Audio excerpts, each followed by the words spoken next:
Hello everyone, welcome back to another episode of r/Pro Revenge. In today's episode, too lazy to do your jobs, well then, take care of the boxes.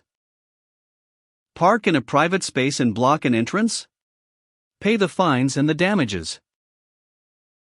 Before we get started, make sure to subscribe so you will never miss a video. So let's get started. Too lazy to do your jobs, well then, take care of the boxes. A bit of backstory: this was during my time I was working in retail. Every day, my department would get pallets of merchandise that needed to be stocked, usually after my coworkers and I would leave for the day. Just before closing, I would work closing 1 week, opening shift the following week, weekends off. During that time, we would have several groups of overnight coworkers, assigned to different departments to stock merchandise brought in on the delivery trucks, and then put any overstock in the back, clean up the cardboard boxes. The opening shift would take care of any overstock pallets the overnights didn't have time to get to. Every week, each group of overnight employees would be rotated to different departments. Unfortunately, there was one group of overnight employees that had a bit of a reputation for being lazy, and those guys were assigned to my department for the week. At the time when this happened, I was working my opening shift, years before COVID. The wrongs being done during the week wasn't so much being done to just me, it was being done to my other coworkers in my entire department, so this was pretty much a group effort. On with the story. My coworkers and I get to our department to find 4 pallets of merchandise, saran wrapped, labeled as overstock. We double-checked the pallets and the shelves and find out that it needed to be worked. We were pissed. By that time, the department manager and supervisor found out, and they were absolutely livid. So we ended up working the merchandise, putting them on the shelves. I was getting ready to start breaking down the boxes when I got this wicked idea. My idea was to stack all of the empty boxes, like they were full, wrap them up, and label them as overstock, but I wanted to get the approval from my supervisor first. When I talked to my supervisor, I mentioned what I wanted to do. My supervisor chuckled at the idea, approved it, and explained what had happened to him last year. Apparently a year before, the overnight employees played a prank on him. On April 1st, they had left 2 pallets of merchandise wrapped up and labeled as overstock. He said he double-checked, only to find out that all of the boxes on the pallets were empty. He gathered all of us in the department, explained what we were doing, and we got to work.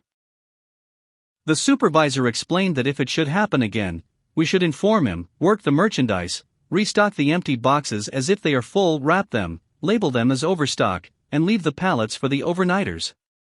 Unfortunately, my opening coworkers and I were done for the day. We were at 2 pallets. Fortunately, our closing coworkers were there when the supervisor explained what he wanted done. The next day, we walk in, more pallets of overstock merchandise. Supervisor was informed, basically, rinse and repeat for the rest of the week. The last day of the week, however, we walk in. To our surprise, there was only 1 pallet. It had 7 pallets stacked on top of it, with a handwritten "Go F#K yourselves" label on it. We informed the supervisor. He informed us that the overnight group assigned to our department were terminated by the store manager. Park in a private space and block an entrance? Pay the fines and the damages. Obligatory disclaimers: on mobile, non-English speaker, not in the US. This incident happened in the summer of 2018. I took a small part, but the real star was my landlord. A small background. It's common in my country to have apartment buildings next to houses, yard and all. I live in one such building. It has 10 apartments. 2 on each of the first 4 floors, 1 in the ground floor and 1 in the top floor. The top floor is used by the landlord when he and his family come for vacations. He lives abroad. The rest are rentals. We also have a small backyard with a side entrance, important for later. Next to the building is an empty lot, also belonging to the landlord. We use it as private parking space, with signs visibly saying it's private.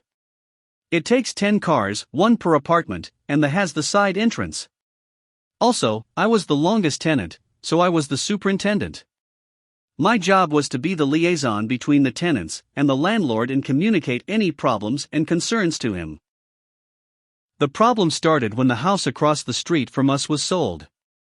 An lovely old lady used to live there, but when she passed away, the house fell on disarray, especially the large yard. The new owners were Ken and Karen, fake names, but lived up to the meme. They immediately began major renovations, which was acceptable. But they also started park their cars in our two empty spots, one for the landlord and one for the lady in the ground floor that didn't own a car. At first, we would tell they were reserved spots, and they would move their cars. But when they noticed the spots remained empty, they parked there permanently. I had notified the landlord and he told me to take pictures, log every incident, and always notify the police. We started doing that every day. Ken is a hotshot local businessman, and every time we called the cops would cause a scene about us being jerks. He always got a fine, but he very blatantly proclaimed he will not pay. The worst part came about a month before the landlord's annual visit. They stopped using one of their cars and left it permanently in front of the side entrance, blocking it. That was a huge issue. You see, the lady living in the ground floor is a renal dialysis patient and 3 times a week goes for a session in the local hospital. The ambulance brings her back and usually park next to the side entrance, because she is exhausted after a session. With Karen's car parked there, that wasn't doable anymore. They don't move it even when the police is called. I notify the landlord and try to hold our own hothead from doing anything foolish. The calmer thing he proposed was slashing their tires. Finally, our landlord arrives. I hand him the photos and the logs and he calls Ken over. Tony, the landlord, calmly explains that they are not allowed to park in our space and to move the cars.